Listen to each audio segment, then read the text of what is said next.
Welcome to the IGRC2027 podcast, where we explore how gases, conventional and renewable, are evolving in a rapidly changing energy system.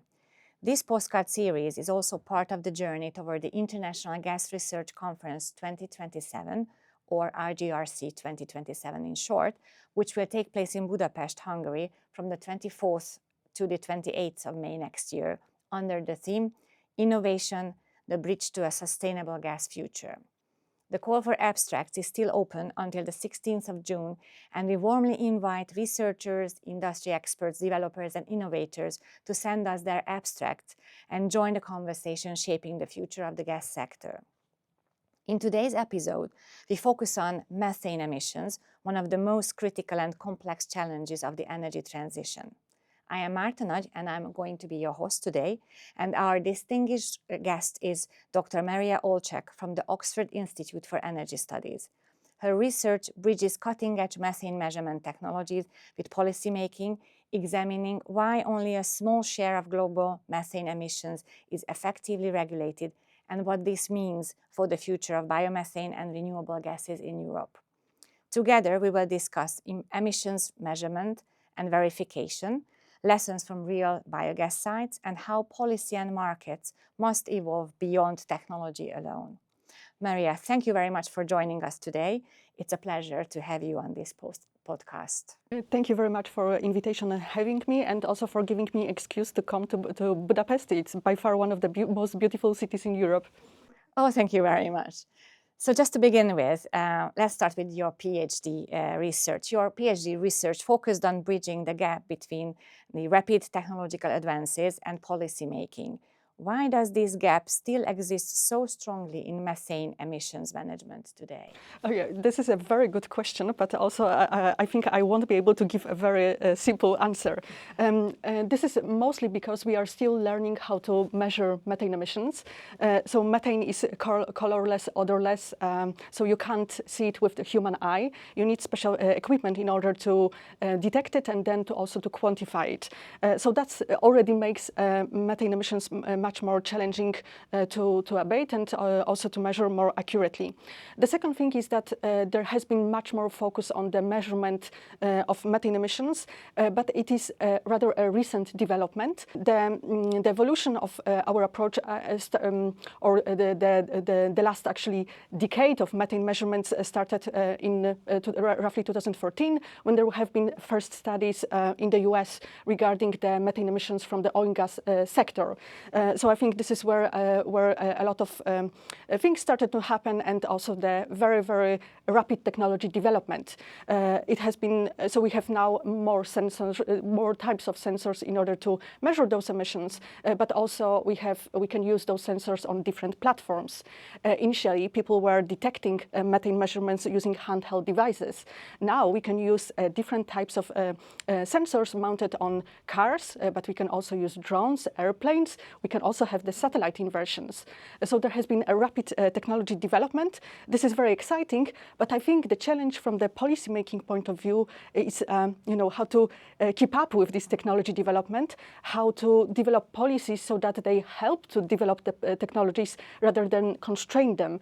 And I think that this is something that we are still grappling or trying to somehow tackle. And then I think the second thing is that we know that methane emissions tend to have the skewed distribution, so there is just a few sources that account for majority of emissions. But then from a regulatory point of view, I think it makes a challenge because you want to have more consistent approach to different sources, especially as they are intermittent and you don't know where exactly they can happen. So I think it's just the challenge, the fact that the topic is relatively, when it comes to the measurements, the topic is relatively new, it's evolving very fast, and we don't have that much experience in what type of policies are the best to address it. Yeah, that is definitely a challenge. You found in your global review that only about 13% of methane emissions are currently covered by policies. Why is coverage so limited despite the methane's high climate impact? So maybe just explain the study. This is the simple. It's not simple, but it's just an estimate, right? And it's based on what are the, let's say, targets and policies in place. And also we try to look at the literature and assess to which extent actually what is targeted or what is specified in the policies happens on the ground. And so that's why it is a relatively small percentage. I think, again, for the most, let's say, the history of climate policy making, there has been focus on carbon dioxide as the major contributor to climate change. And this is, by all means, a very good approach, and there is a strong science behind that. But the reason, I think, why we started to look at methane emissions over the last few years, particularly, is that methane is relatively short-lived greenhouse gas. It stays in the atmosphere for roughly 10 years. But during these 10 years, it attracts much more radiation than carbon dioxide. What it means in practice is that if we could reduce methane emissions, there has been we will see the impact of this reduction much more quicker than reducing carbon dioxide. And as we know that we are not doing the great job with reducing CO2 and other greenhouse gases, there has been much more attention put on methane emissions because this is the source this is because of this short-lived climate impact. The second thing is that methane, apart from being the greenhouse gas, is also the major component of natural gas, right? So there is a strong economic incentive also to reduce those emissions. It comes from the operators, but it comes also from the investors, because for them, if you are an operator with, let's say, 5-7% of methane leakage, it means that you are not doing the great job with your operations. So they are also very interested to know that. So I think, again, it's just we have more experience with and more focus on carbon dioxide. There has been positive development at COP21 with the Global Methane Pledge. That's the initiative to reduce methane emissions by 30% by 2030 compared to 2020 levels. It has been launched by the US and European Union. Now, I think over 160 countries support it. But again, that's just non-binding collective target, and we need policies, national action plans in order to really put this ambition into practice. And I think we still struggle with that. Definitely, that makes a lot of sense. So let's dive a bit deeper into the effectiveness of regulation itself. Do you think it is the challenge itself that there is a political prioritization, or is it the technical uncertainty around the emissions data that in fact hold back the policymakers? Yeah, I think I like this question a lot because I think I would say it's actually both. Yeah, so you touched upon the political prioritization, and I think this is the right point. Again, there has been much more focus on carbon dioxide. Maybe the second thing is that reduction of methane emissions, particularly in the energy sector, which is, let's say, not the only source of methane emissions, right? We have also the agriculture, which is the major source of human man-made methane emissions. We have also waste sector. But I think there is a consensus, and it has been strongly supported by the International Energy Agency analysis, that actually methane emissions from the energy sector are the most cost-effective to abate. Of course, this is debatable, and companies do not like maybe they have a lot of, let's say, also maybe not criticism, but also I think good remarks regarding that it's not always easy for them to reduce. But I would say that there's definitely the opportunity here, and as we progress, make some progress, there are ambitions to reduce greenhouse gases going forward. There's a question of social the license to operate for the oil and gas sector. So that's why I think what we see at the Institute, particularly working with the companies, is that there is, let's say, consensus that if the industry cannot tackle methane emissions problem, so what's the contribution of the sector to energy transition, right? So that's why I think it's the first hurdle that those companies will need to focus on. And then the uncertainty, I think you're completely right. It's much easier to reduce carbon dioxide. It's much more predictable. If you know let's say, the type of fuel that you're consuming and or burning, and how much, you know your emissions. With methane, it's not that easy. sources are dispersed. The supply chain for oil and gas is very complicated. There are not so many easy solutions for agriculture. Waste, I think we will see more progress and more interest. So yeah, that's why we still end up with energy sector, and we see it's not that easy. Definitely. And from your perspective, are we currently over-regulating some parts of the system while leaving others almost untouched?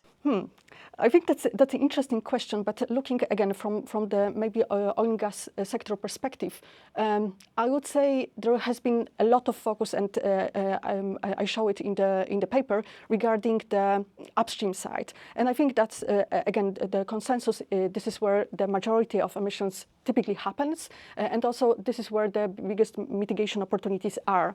So I think the focus on upstream side, I think it's a correct choice. And I think as a regulator, you need to be very realistic. It's very challenging, and we see it in the European Union, to regulate the entire supply chain.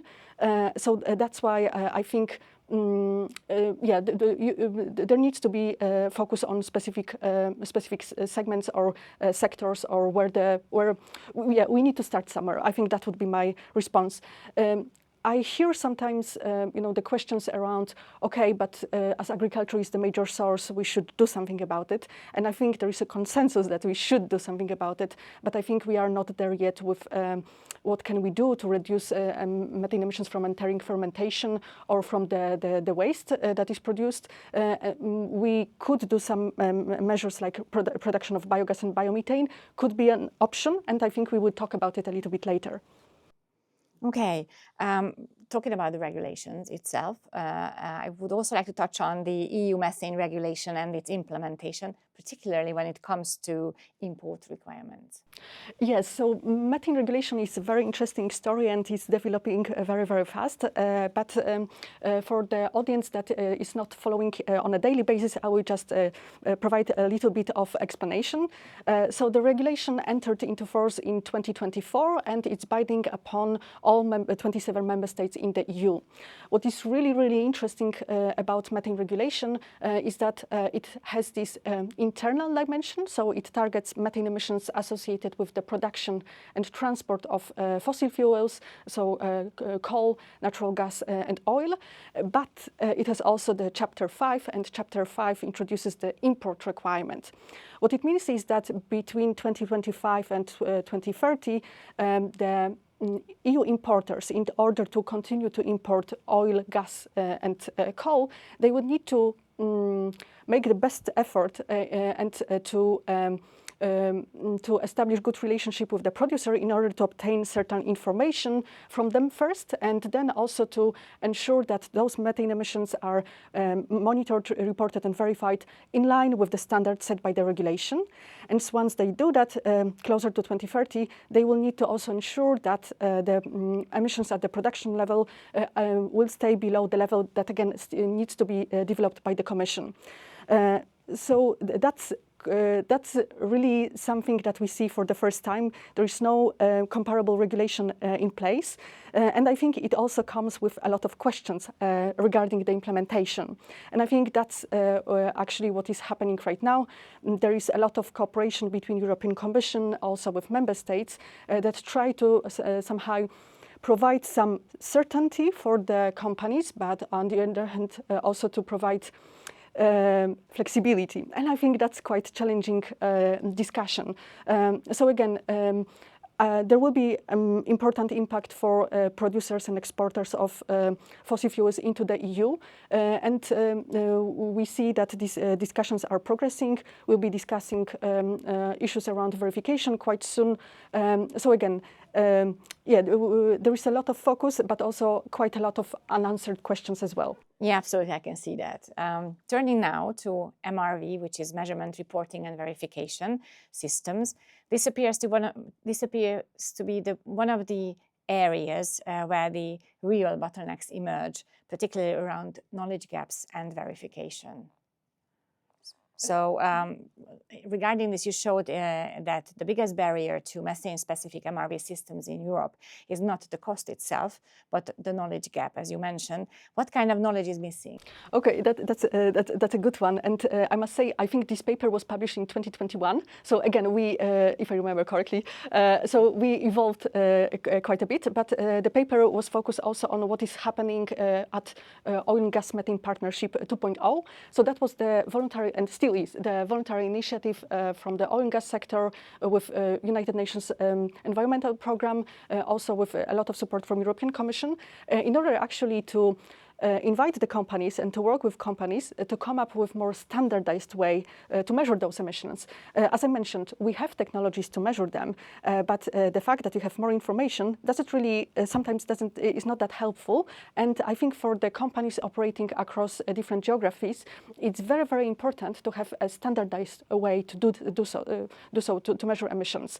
So I think that's how it started, and I think there has been quite a lot of evolution there in terms of companies trying to figure out, testing the technologies, sharing knowledge, what is working, what is not working. But again, there are still some open questions regarding, okay, what's the best way and in order to reconcile your source level and site level measurements. It is quite complicated for the companies dealing with the measurement uncertainties, estimation uncertainties, and yeah, so it's a pretty complicated discussion, but we see a lot of progress, and I think the message from the UNEP and from OGP recently was that actually we should have at least we should make significant advancement in there and have more, let's say, companies and more production of oil and gas at the level 5, which is the highest level of, let's say, the measurement approach promoted by the OGMP.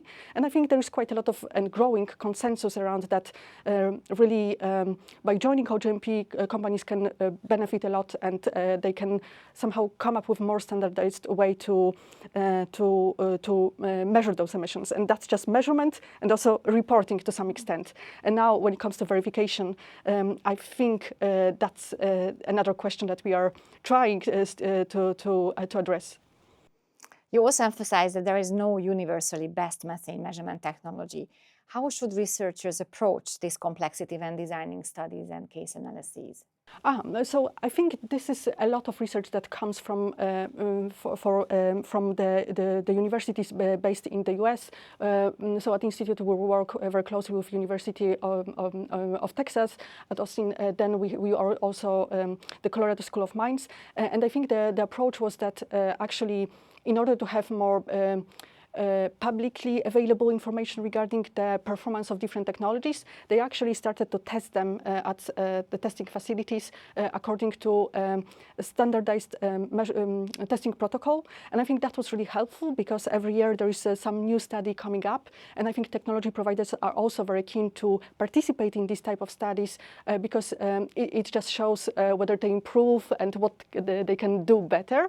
So I think that was really the need just to compare these different technologies, to compare their performance and to see whether the claims are really actually met on the ground. So I think that was where a lot of development have been taking place. And interestingly, we have more studies comparing the performance of different satellite sensors. So I think that's where the interest is, also with continuous methane monitoring. So I would say, yeah, so we are in the testing phase very much, I would say. Definitely. On a related note, going back to the verification topic, you underlined verification itself is the real challenge. Why is it more problematic than measurement or report? Mm-hmm. Maybe one anecdote. When I was doing the interviews for this article regarding the MRV, what was really interesting is that people had very different ideas what verification actually is. So for some people, they believe that once they reach a level 5, which requires you to reconcile your source level and site level level measurements, actually this is a sort of this is a way to verify emissions, because you have two independent measurements.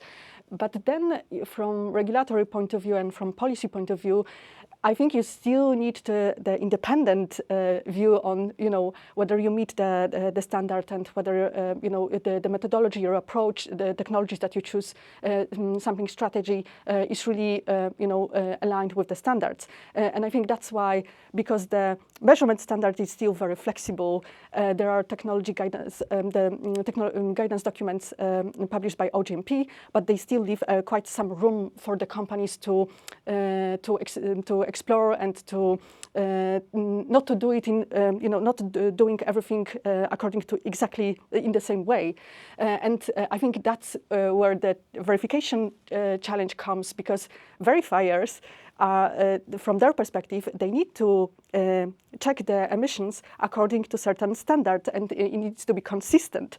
So they cannot allow flexibility. And I think that's what we will be discussing a lot in Europe. Also, the issues around accreditation, because under the methane regulation, the third-party verifiers need to be accredited by national accreditation bodies. And again, it is quite problematic. And generally, the question, and I think that comes from many member states, is how can you actually verify emissions that happen outside of the EU? Whether you trust just the third-party verifiers, or you try to maybe get access to raw data. So again, it's quite challenging. I think it's politically also quite sensitive. But yeah, I hope that someday we will get there. Yes, and moving beyond MRV systems, let us now focus on your recent research, which combines site-level measurements at 31 biogas plants with techno-economic and policy analysis. What surprised you the most when working with real operational data? Mm-hmm. Okay, very good question, and maybe just to explain. So I hope that the study has been already accepted for publication by the journal, and we are still waiting for the final publication. So I hope after maybe even before the podcast is available, it should be published. But the thing is, I think one of the major findings of the studies is that. And maybe it's not surprising for somebody coming from, let's say, from oil and gas related research, is those emissions are higher than we expect. Usually, I think it was assumed that emissions from biogas and biomethane production are around 1%. What we observed in our study, it was rather 5%. And again, what we observe is there is big variability in those emissions. So you have sites that are very, very, let's say, clean, so they don't have a lot of methane emissions, but there are also sites that do have methane emissions. And again, I think it's quite challenging, and the objective of the work was to involve the operators.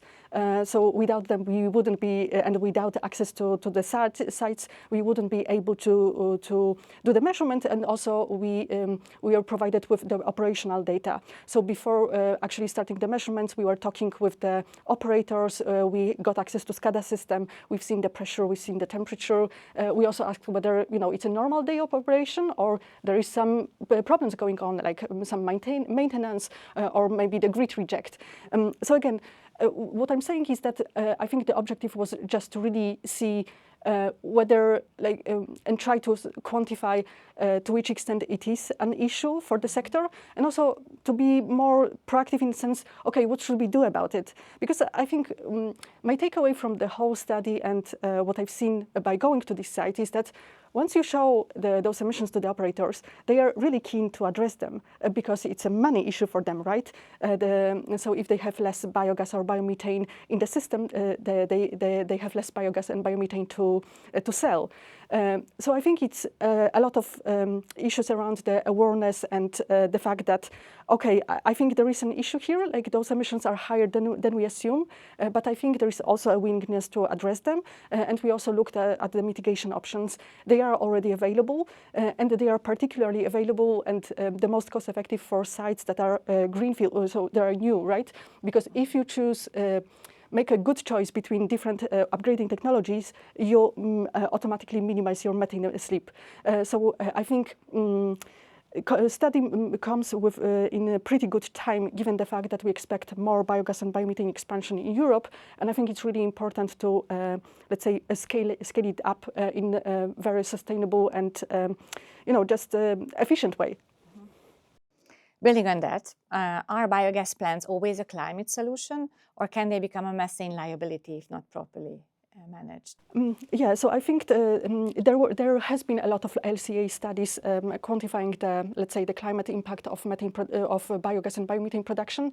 I would say still from the LCA studies, the major component is your feedstock for overall greenhouse gas balances. But then when it comes to methane specifically, it definitely can make things worse. So, for instance, open digested storage is a big source of emissions.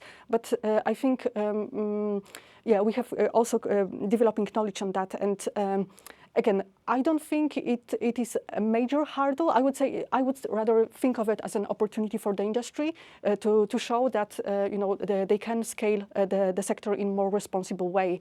And I think there will be more development with maybe more experienced operators to raise the standards, because it's an environmental issue, it's economic issue, it's also safety related issue.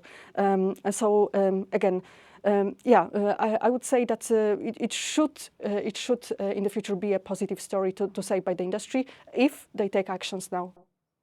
At this point, it's important to note here what you already mentioned at the beginning of the podcast, that Europe aims to scale biomethane production to 35 BCM by 2030.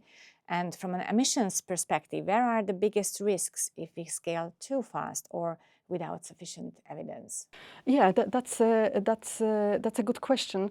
But again, I would say there is quite a lot of, let's say, interest in knowing more about methane emissions, also from the countries that scale up production, like France.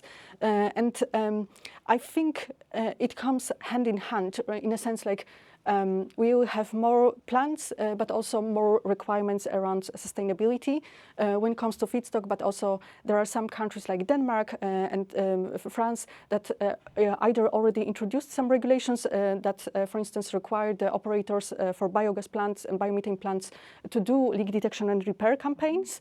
And again, it's not as stringent and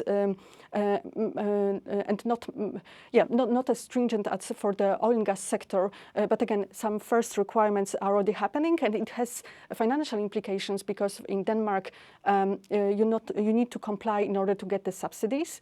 So I think there is a very significant implication. And we see also for our project, we've seen, for instance, a lot of operators in Germany doing it voluntarily, because they see that again, it's a climate issue, but it's also very related, money-related issue. So there is a risk definitely that with the scaling up of the sector, the emissions can increase. Although it is claimed that actually biomethane, by producing biogas and biomethane, we can reduce methane emissions. But I'm more optimistic that the industry should, and I hopefully will be treating it seriously. Staying with the question of scaling biomethane, you argue that the biogas sector can learn a lot from the oil and gas industry. Where do you see the most immediate opportunities for such knowledge transfer? Yeah, and that's interesting, because what we see that traditionally biogas and biomethane was something related to just for farmers, right? And now we see much more interest from companies like MOL to invest in biomethane. And those companies come with completely different, let's say, knowledge, approach, and also just balance sheet. So I would say, in a way, it is from this perspective, I think they focus more on efficient operations. So that's why there is also more focus on specifically on methane emissions. You argue that the biogas sector can learn a lot from the oil and gas industry. Where do you see the most immediate opportunities for such knowledge transfer? So I think this is interesting, right? Because initially biogas and biomethane was perceived as something that's it's a good, as a sector for farmers, and this is very much the case. But we also see more oil and gas companies investing in the sector, like MOL, and those companies come with a certain level of knowledge, approach, and also balance sheets that help them to, let's say, focus also on reducing methane emissions and making their operations more efficient.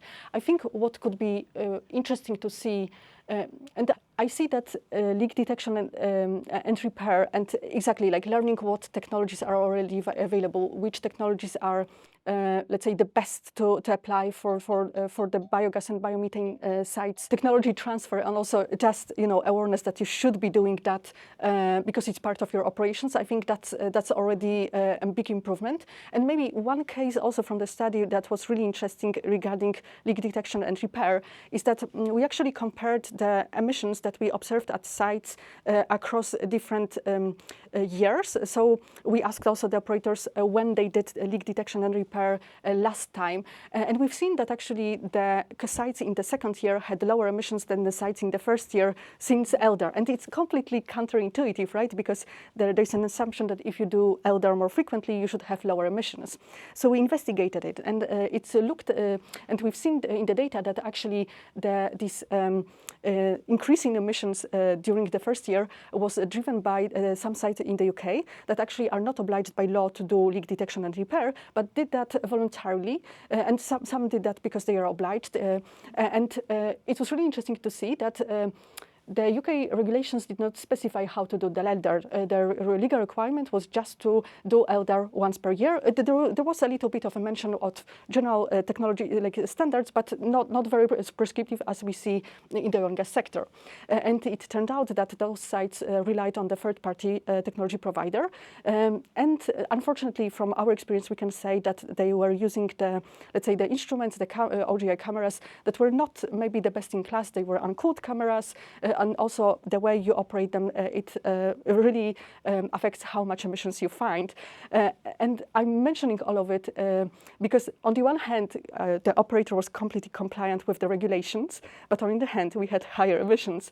And I think the takeaway for me is that that's an important lesson for some policymakers is that you can make ELDR more effective not only by increasing the frequency, which I think this is the generally what happens, but I think there is a need to standardize how leak detection and repair campaigns should be done for the biogas and biomethane sector specifically, given the fact that there are different operations, lower pressure than for oil and gas sector. And again, what was really interesting is that sometimes there are some elements that are beyond the operational control of the operator if they have, for instance, the reject from the gas grid. And I think that also there should be maybe a little bit more investigation whether we need more storage capacity in that case or how to prepare for such situations. Yes, and conversely, is there anything the oil and gas sector could learn from the biogas sector when it comes to methane management? That's Vice versa. I would say it's more, I think, biogas and biomethane from oil and gas sector because it's just more, I would say, more advanced as a topic. Again, I think there is not that easy transfer because they are just different types of facilities. But on the other hand, the supply chain is much shorter. So again, if we apply what we already learned, I think we would be very advanced in our understanding and also mitigation of methane emissions in the biogas and biomethane sector. Mm-hmm. As we begin to wrap up our discussion, I would like to look ahead and connect these challenges to some of the broader conversations that will continue at IGRC 2027. If you could change one policy or one system element in the next 5 years to reduce methane emissions more effectively, what would that be? Oh, that's an interesting one. Oh, yeah, I would say. Yeah, I would say. Tricky question. Yeah, it's definitely, but again, it's maybe around the alignment of the expectations of the industry and the policymakers. Because again, with methane regulation, we see it a lot that on the one hand, there is still support for the methane regulation. But there are some parts of the regulation that industry maybe is not that happy with. And on the other hand, from, again, a regulatory point of view, you have some instruments to force the companies. But I think the best outcome is when there is alignment, not only about about ambition, but also how to get there between the industry and the policymakers. And I think that was a little bit lost in the discussions. There have been a lot of letters going on, but I'm still quite optimistic that there have been a lot of oil and gas companies that came up with certain ambitions around methane emissions, that invested in methane measurement technologies, that really implemented a lot of mitigation options, that engaged their joint venture partners. So actually we have a much broader reach right now. I also attend conferences in Africa. There is much more interest in Africa regarding methane emissions and methane regulation. So again, there has been positive development, but also quite a lot of challenges with the implementation. For me, it's very clear that if the industry wants to, let's say, to keep their position and role in the, let's say, energy mixes of different countries, I think it will be very, very important to show that the dedication to methane reduction, and also they will need the numbers just to show the, let's say, the progress. So that's why I hope there is still, let's say, there are still challenging discussions going on, but I think that, as we are aligned on the ambition, there will be effort in order to comply with the regulation and to implement it at least to the best way possible. That's really interesting. And as a last question, let me ask, for researchers and practitioners preparing the abstracts for the IGRC 2027, what kind of evidence or case studies do you believe are currently missing from the global discussion? So based on more academic research, I see that there have been a lot of research regarding the methane emissions measurements and technology comparison of different technologies, not so much focus on mitigation. And I think it's interesting, right? Because people assume that we know how to mitigate methane emissions, which is true, but I think there is still some opportunity there. And specifically for the biogas and biomethane sector, for the, I would say, there is a lot of opportunity in, for instance, doing methane measurements and comparing technology-specific emissions. So what we observed in our study is that feeding systems, as they are designed differently, some of them have relatively higher emissions than others. So just by talking with the technology providers or also the site developers, how they plan the site, I think this is where a lot of emissions could be mitigated. It's just, typically it's not the major focus right now. So maybe it's a little bit, sorry, but a very practical example, but technology-specific emissions, I think that's something that could be very interesting to see going forward. As to explore. Yes. Thank you very much, Maria, for joining us and for sharing your insights with us today.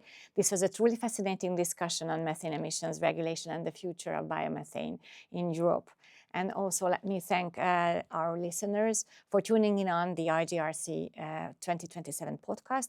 And as a final reminder, the call for abstracts remains open until the 16th of June. And we look forward to seeing many of your ideas and contributions become part of the conversation at the IGRC 2027 conference in Budapest next May. Thank you very much. It was a pleasure. Thank you very much.